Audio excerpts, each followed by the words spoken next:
Dios los bendiga, hermano. Dios los bendiga, espero que estén bien. Espero que estén prestos a escuchar la voz de Dios, ¿verdad? Les habla su hermano Harold Astor, aquí de Bayamón, Puerto Rico. Y les voy a hablar en el día de hoy acerca de los apóstoles. Cómo fue que Jesús escogió a los apóstoles, el propósito que tenían y por qué los escogió, ¿verdad? Según la interpretación que yo le veo. Y le voy a demostrar ciertos puntos que anoté aquí en la tablet, por qué Él tiene un propósito para con ellos. Yo le puse como título a este estudio, retén lo que tienes, retén lo que tienes. En la segunda carta de Timoteo, capítulo 1, versículo 13, dice así: retén la forma de las sanas palabras que de mí oíste, en la fe y amor que es en Cristo Jesús. Pablo le habla a su discípulo Timoteo, indicándole que tuviera la sana doctrina, ¿verdad? Las sanas palabras que le había enseñado, la sana doctrina del Evangelio que había el mismo Pablo aprendido de Jesucristo, y que lo guardara con fe y en el amor de Él. Porque así decía Pablo, ¿verdad? Más no vivo yo, Cristo vive en mí. Así que comenzando con el estudio que les voy a hablar ahora sobre los apóstoles, pues yo estuve discutiendo el otro día con mi esposa sobre eso mismo, ¿verdad? Y dije, pues mira, ese sería un buen tema para enseñarle a mis amados hermanos. Y entiendo, pues, ¿verdad?, que es algo bonito, algo lindo, que uno, pues, no he visto en este momento, no he visto en ninguna de las prédicas, ¿verdad?, que hasta ahora se haya hablado de esto, pero Dios revelándome en la madrugada, pues me impulsó a hablar sobre este tema. El estudio, lo que quiero demostrar aquí es que Jesús no escogió a cualquiera. Se habla siempre de que los apóstoles eran personas rudimentarias, pescadores, eran sencillos, eran personas, pues, de poca letra, ¿verdad? Como se decía, cuando ellos iban al Sanedrín a hablarle, en Hechos de los Apóstoles se ve que los mismos fariseos, saduceos, se maravillaban en la forma que se expresaban, porque entendían que eran gente rudimentaria, gente sencilla, pero el Espíritu Santo era quien les daba la palabra y lo decían con autoridad, ¿verdad? Gloria a Dios. Así que en este aspecto, pues, podemos decir aquí que lo que queremos demostrar es que cuando Jesús seleccionó a los apóstoles, Él sabía bien lo muy celosos que eran de la ley de Moisés. ¿Por qué? Lo vamos a detallar aquí en unos 7 u 8 versículos de la palabra y momentos que ocurren en la vida de los apóstoles, por lo cual ellos defendían esa ley, ¿verdad? Ellos defendían lo que ellos creían.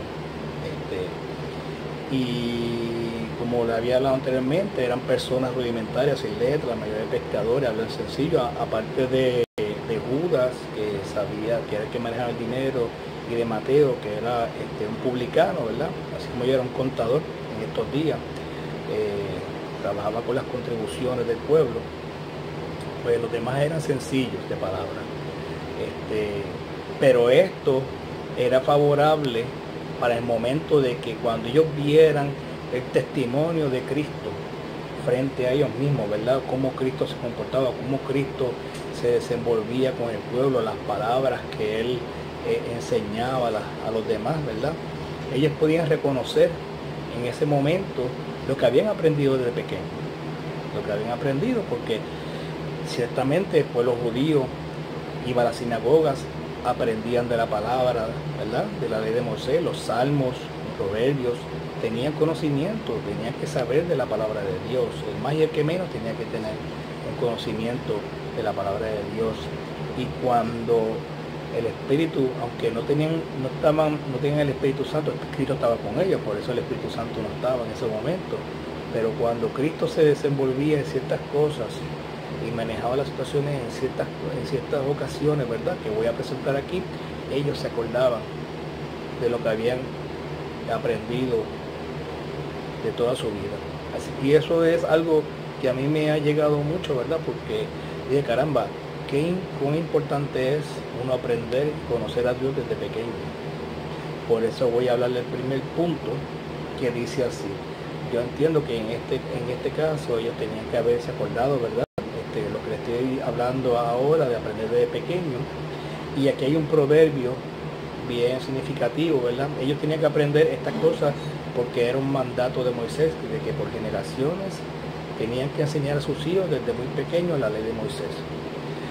Hay un proverbio que dice, el proverbio 22:6, habla específicamente, dice así: instruye al niño en su camino y aun cuando fuere viejo no se apartará de él.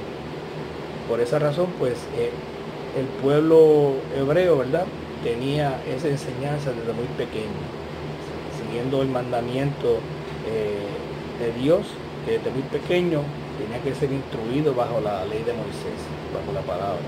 Lo que pasa es que en esos tiempos los fariseos imponían cargas adicionales al pueblo, instituían dogmas, ¿verdad? Jesús mismo le decía que eran hijos de Satanás porque hacían lo que le daba la gana, como hoy día. Muchos falsos profetas, muchos falsos predicadores, la misma iglesia católica haciendo dogma de hombres, apartándose de los mandamientos de Jesucristo, ¿verdad?, lo que instituyó en el Evangelio, pues agregan cosas que no están. Y en ese caso, pues, estaban dando falsos testimonios al pueblo, ¿verdad? Pues simplemente por su fachada exterior, pues ellos se creían imponentes, cuando realmente no, de corazón no estaban haciendo las cosas según la ley de Moisés. Por eso fue que Cristo vino, para hacer cumplir la ley de Moisés. Entonces, esa es una. Segunda, cuando Jesús sacaba a los mercaderes del templo, algo bien significativo. Esta es una de las que a mí siempre me ha hecho pensar sobre eso. Juan, el Evangelio de Juan, capítulo 2, versículo 17, dice así: entonces se acordaron sus discípulos que está escrito, el celo de tu casa me consume. ¿Dónde aparece eso? En el Salmo 69:9. Salmo 69:9, capítulo 69, verso 9, y dice así: porque me consumió el celo de tu casa, y los denuedos de los que te vituperaban cayeron sobre mí. O sea que ellos se acordaron de ese salmo. O sea que ya vemos dos aspectos en la vida de los apóstoles. Dice, mira, yo tengo que aprender desde pequeño, y cuando surgió esta situación, ellos se acordaron de ese momento, de ese salmo específicamente, que el celo de tu casa me consume. Salmo 69:9, lo pueden buscar también en su Biblia. Tercer punto. Cuando Pedro tuvo un éxtasis, estuvo en el techo de su casa, usted lo puede ver en Hechos de los Apóstoles, ¿verdad? Tuvo el éxtasis en el techo de su casa y dijo que había visto semejante a un gran lienzo que bajaba del techo. El Señor la había ya, tuvo que mostrárselo 3 veces porque Pedro era tan celoso de la palabra, ¿verdad?, de la ley de Moisés, que se renegaba a atender eso que Dios le estaba mostrando en ese momento. Dice, se le presentó toda especie de animales, de los cuales la voz le decía que los matara y se los comiera. Dice, Pedro mata y come. Es imposible, yo no puedo hacer eso. ¿Por qué? Pues le contesta a Dios, ninguna cosa común o inmunda había entrado jamás en su boca. O sea que Pedro guardaba la ley celosamente. Eso está en Hechos 11, del versículo 4 al 10. Hechos 11, 4 al 10. Ninguna cosa inmunda o común había entrado por su boca. O sea que Pedro, aún siendo pescador rudimentario, sencillo, humilde, guardaba la ley de Moisés. Porque eso es indicativo de que Jesús sabía a quién estaba escogiendo, personas que trataban lo mejor posible de guardar los mandamientos de Moisés. Porque Jesús sabe a quién escoge. Jesús tiene su escogido. Jesús sabe a quién va a cuidar, a quién va a buscar, a quién va a tocar la puerta. ¿Okay? Otro punto interesante. Bueno, aquí lo vemos en este punto particular. El tercer punto dice aquí que Pedro sabía perfectamente la ley de Moisés de no comer carne de animal inmundo según especificado por Dios. Eso lo podemos ver también en Génesis 7, versículo 2, Levítico capítulo 11 del 4 al 8 y Deuteronomio del capítulo 14, verso 11 al 18. En esos 3 libros se pueden también encontrar sobre no comer cosas inmundas y especifica qué tipo de animales son los que no se podían comer en ese entonces porque Dios los consideraba inmundos. Así que en ese aspecto pues Moisés guardaba bien la ley de Dios. Vamos ahora al cuarto punto que le estaba hablando. Ya le hablé de 3 puntos, ¿verdad? El punto 1 que era ellos por generaciones tenían que saber la ley de Moisés, ¿verdad? Eso lo podemos ver en el Proverbio 22:6, instruye al niño en su camino y aun cuando fuere viejo no se apartará de él. También cuando Jesús entró y sacó al templo, sacó a los mercaderes del templo, ellos se acordaron del Salmo 69:9, dice, porque el celo de tu casa me consume, ¿verdad? En el tercer punto, pues recapitulando, pues también Pedro se negó a comer lo que Dios le había puesto, ¿verdad?, en el techo de su casa, capitulando porque parece que se fue la comunicación. Vamos a seguir en el cuarto. Tengo problemitas con el celular, algo pasó que se cayó, pero al cuarto punto también es importante. Estaba recapitulando los primeros 3 puntos que había hablado en el primer en el estudio, y entonces pues Pedro se negó 3 veces a comer carne inmunda porque nunca había entrado por su boca.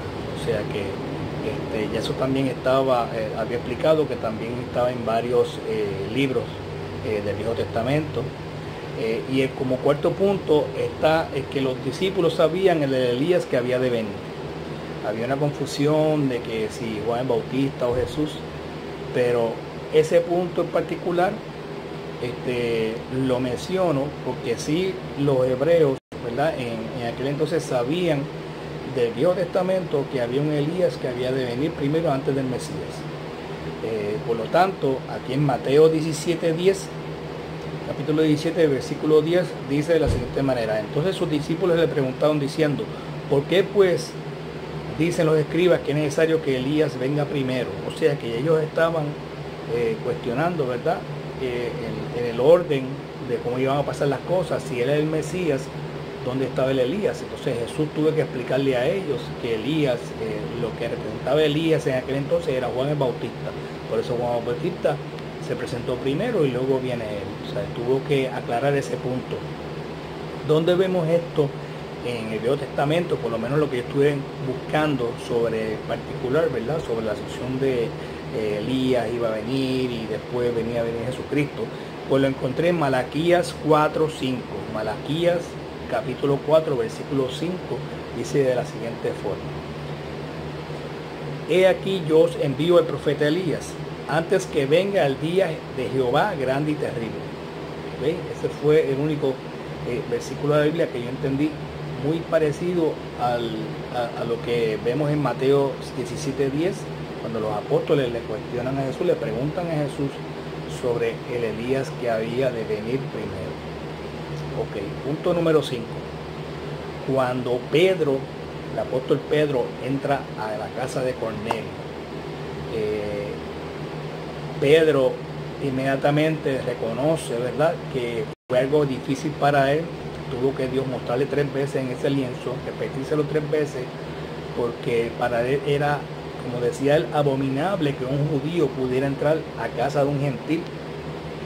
Esto realmente yo no lo encontré en la Biblia, al contrario, decían que aquellos que llegaran extranjeros se les considera como parte del pueblo hebreo y adquirieran también la misma ley de Moisés.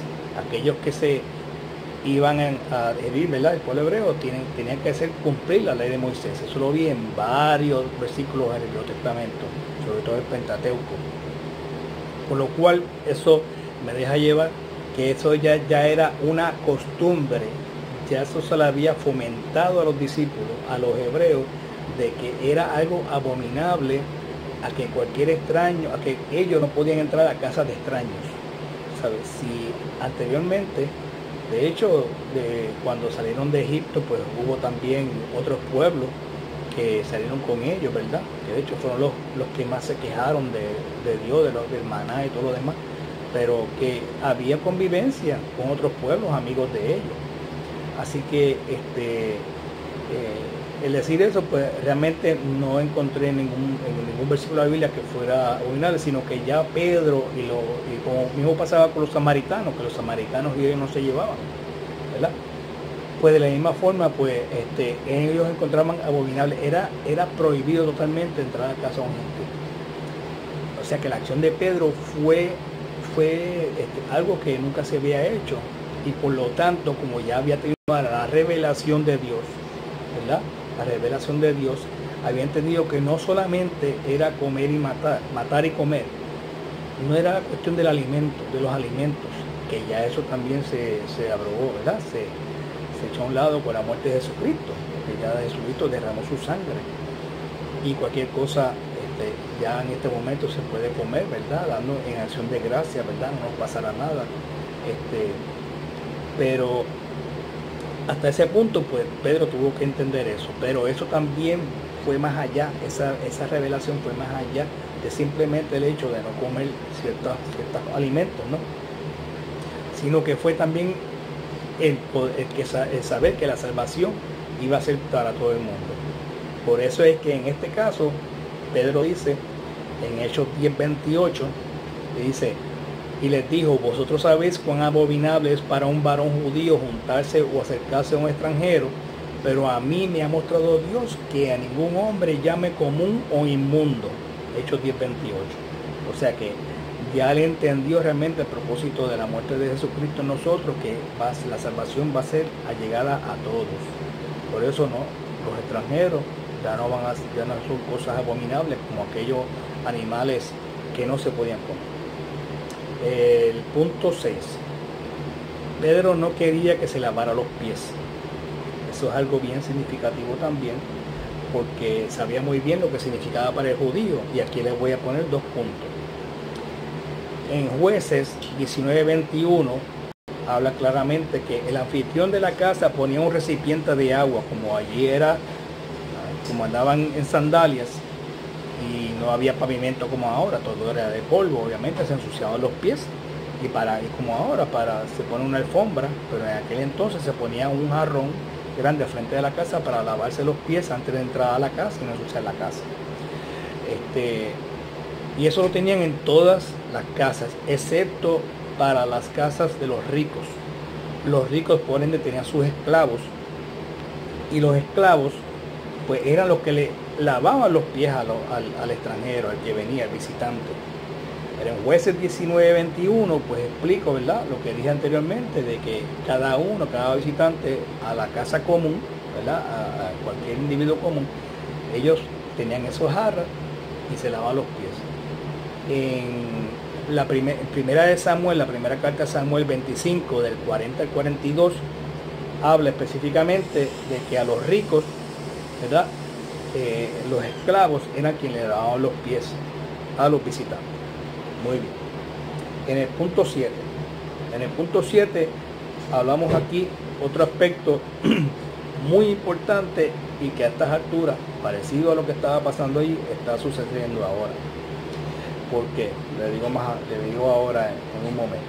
En Gálatas 2, capítulo 2, versículos del 11 al 12, aquí Pablo narra en Gálatas 2 del 11 a 12 cuando tuvo que resistir a Pedro. ¿Por qué? Porque Pedro, cuando estaba con los gentiles, pues todo era lo más bien, pero cuando venían los judíos convertidos, lo que en estos tiempos son los judaizantes, ellos dicen creer en Yeshua, en Jesús, pero no le creen porque ellos siguen en la Torah, pues tenían los judíos, y entonces se consagraba con los judíos, como decimos nosotros acá, dejaba aparte a los gentiles hipócritamente y se iba con los judíos. Y Pablo vio eso y no pudo tolerar esa acción, porque Pablo, siendo judío, también no lo hacía. Pablo tenía que predicar a los gentiles, porque Pablo es el apóstol de los gentiles. Por ende, ya el Señor le había revelado, ¿verdad? Ya mismo Jesucristo le estaba adoctrinando que tenía que predicar a los gentiles, y él no podía tolerar, para él como judío, ver cómo se trataban a los gentiles contra los judíos. Él tenía que tratarlos igual, porque la salvación ya son para todos. Por ende, pues, él tuvo que reprender a Pedro cuando vio eso. Luego, más adelante, Pedro da la cara por Pablo. Ese asunto de la circuncisión, que es de la que estoy hablando ahora, el aspecto de la circuncisión fue terrible, porque llegó a tal extremo que estuvieron hablando mal de Pablo porque estaba hablando de que no había que circuncidarse. Y había mucho, como los apóstoles eran también tan acérrimos a la ley de Moisés, pues en un momento dado tuvieron, esto lo podemos ver en Hechos capítulo 15 completo, se puede observar ahí, en el capítulo 15 podemos ver que se tuvieron que reunir en la iglesia de Jerusalén, donde Jacobo era el que comandaba la iglesia de Jerusalén, reunirse con Jacobo y los demás apóstoles y los otros discípulos, aquellos que favorecían la circuncisión, para explicar lo que Pedro vio en visión, en su éxtasis, de que él entendió que la salvación va por todos, que los circuncisos y los no incircuncisos, para todos ya no era necesario circuncidarse, porque el nuevo pacto, luego de la muerte de Jesús, derramó su sangre, el nuevo pacto bajo la gracia, pues estipulaba que ya no era necesario. Entonces, para la gloria de Dios, pues se pusieron de acuerdo, y entonces Pedro dio su testimonio, y entonces defendió a Pablo, dando testimonio de todas las grandezas que el Señor estaba haciendo por la prédica de Pablo en toda Asia, en todas las regiones que Pablo predicaba. Así que gracias a la voluntad de Pablo de ser firme en la palabra, firme en el Evangelio, la doctrina de Jesús, de no echarse hacia atrás, ¿verdad? Porque esa es otra. Los apóstoles eran rudimentarios, y iba a ir al otro punto. Pablo era docto en la palabra, ese sería mi octavo punto. Pablo era docto en la palabra. En la conversión de Pablo, que está en Hechos 9, del 1 al 19, está la conversión de Pablo. Era discípulo de Gamaliel, que era maestro de maestros de los fariseos, ¿no? En la época, que si quiera un discípulo de Gamaliel era mucho, era un hombre muy sabio. Y también porque Dios tenía un propósito bien grande con Pablo, ¿sabes? Era el Pablo de los gentiles, o sea que Pablo era el que iba a diseminar la palabra por todo el mundo, conocido en ese entonces, hasta el sol de hoy, ¿verdad? El que más libros, más cartas escribió, los que aparecen en la Biblia, ¿no? Así que, como decía G. Ávila, el apóstol más grande que ha habido ha sido Pablo, sin menospreciar a los demás, ¿verdad? Claro está. Entonces, pero aún así Dios tenía que enviarle un demonio, un espíritu, para atormentarlo de vez en cuando, apretarle las tuercas, porque como sabía tanto, era tan sabio, tenía mucho conocimiento, pues Dios tenía que enseñarle, ¿verdad? Acordarle a él quién era el que mandaba y el propósito por el cual él estaba allí, ¿sabes? Así que, y que también Dios lo había escogido para ser su apóstol, su discípulo. Por eso es que en el caso de Pablo, Dios no hace excepción de personas, tanto puede escoger a personas rudimentarias, personas humildes, personas sencillas, de hablar sencillo, ¿verdad? Y a personas intelectuales, personas con conocimiento, porque Dios tiene un propósito para todos. En algunos casos, pues, los envía para un propósito, en otros casos los envía para otros, porque Dios sabe cuando van a ocurrir ciertas cosas, ciertos eventos, Dios utiliza al varón de Dios, ¿verdad? Dios lo va a utilizar al Hijo de Dios para que salga de su boca la palabra de él, con el conocimiento que Dios le ha dado, con la revelación que Dios le ha dado, pues en ese momento va a fluir, ¿verdad? Y va a convencer a aquellos que pues, se crean que tengan más conocimiento, o a los que son más humildes.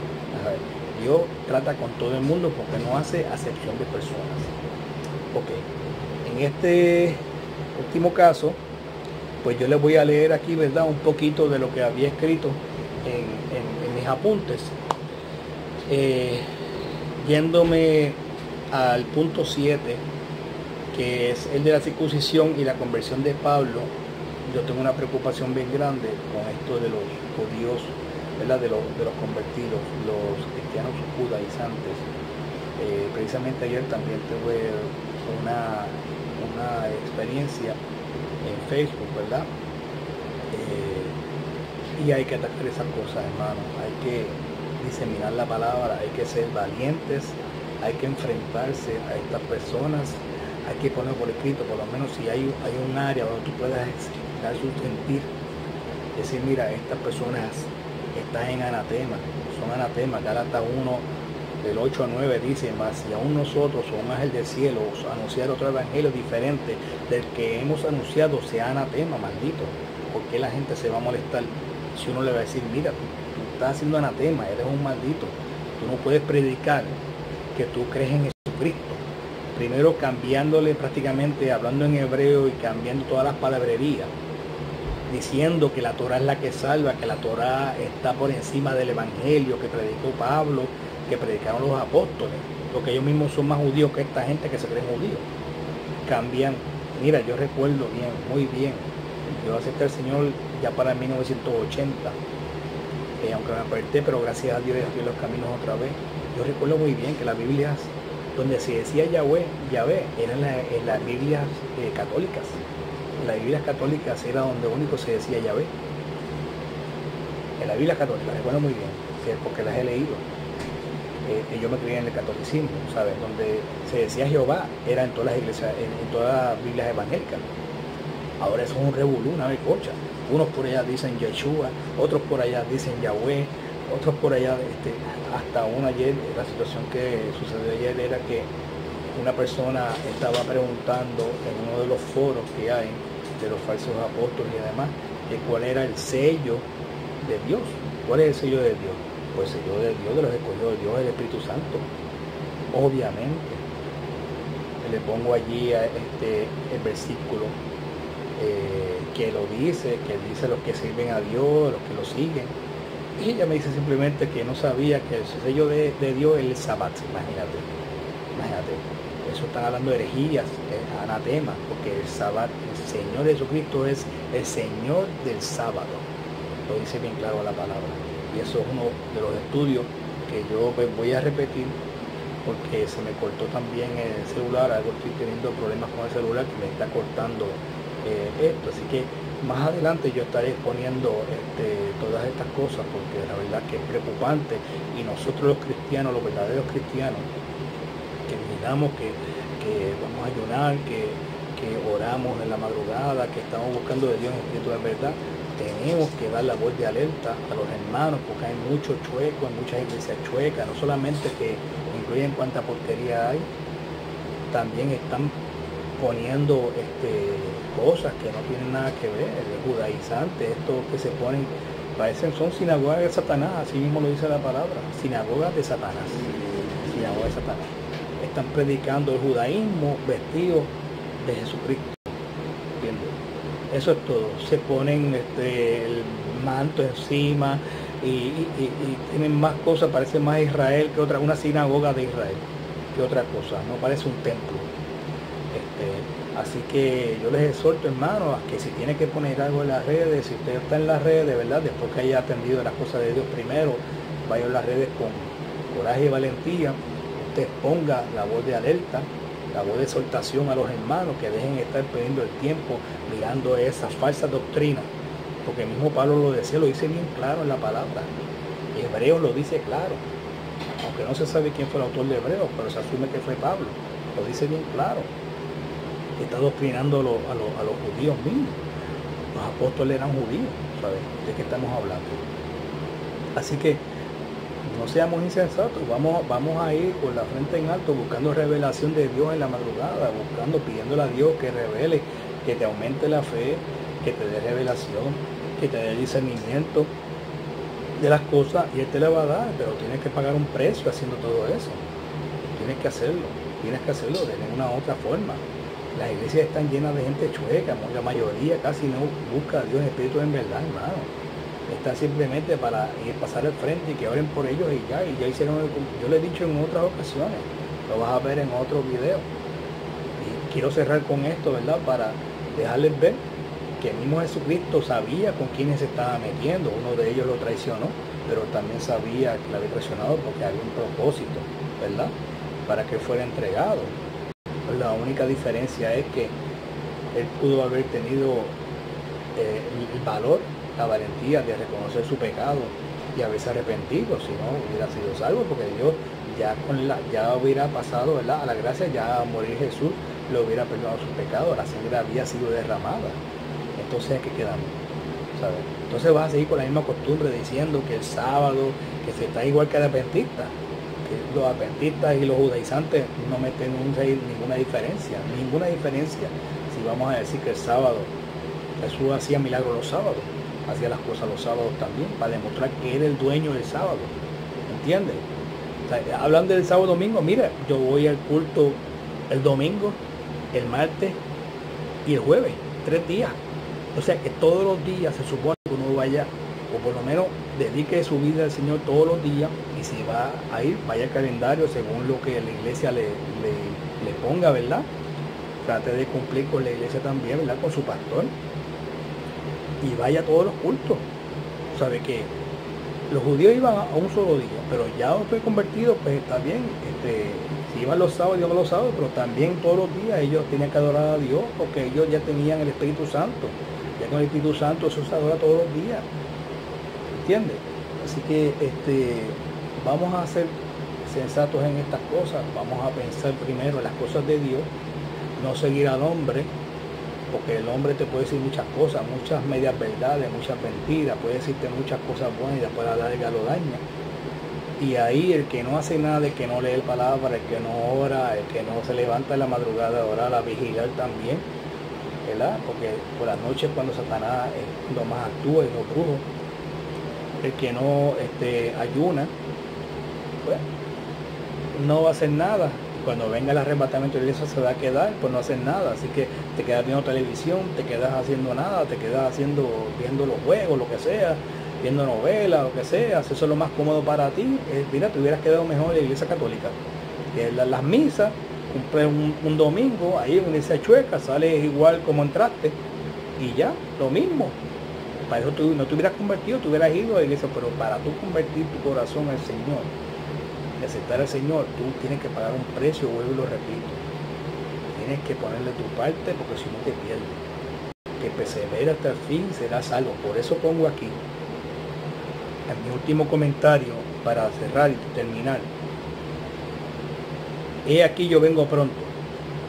Retén lo que tienes para que ninguno tome tu corona. Así como decía G.J. Ávila en uno de los videos que ya he visto, para que ninguno tome tu corona. Así que, hermano, eso está en Apocalipsis 3:11. Yo los exhorto, hermanos, aprendamos el testimonio que nos dejó Pablo y los otros apóstoles que guardaron su palabra hasta el final, hasta dando sus propias vidas por el Evangelio, hermano. Así que esto era el mensaje que tenía para hoy. Dios les bendiga. Oro por ustedes todas las noches, por las madrugadas. Así que espero que puedan acoger este mensaje, ¿verdad? Y esta exhortación con mucho amor en el Señor. Que Dios los bendiga y que pasen buen día, hermano. Amén. Dios los bendiga.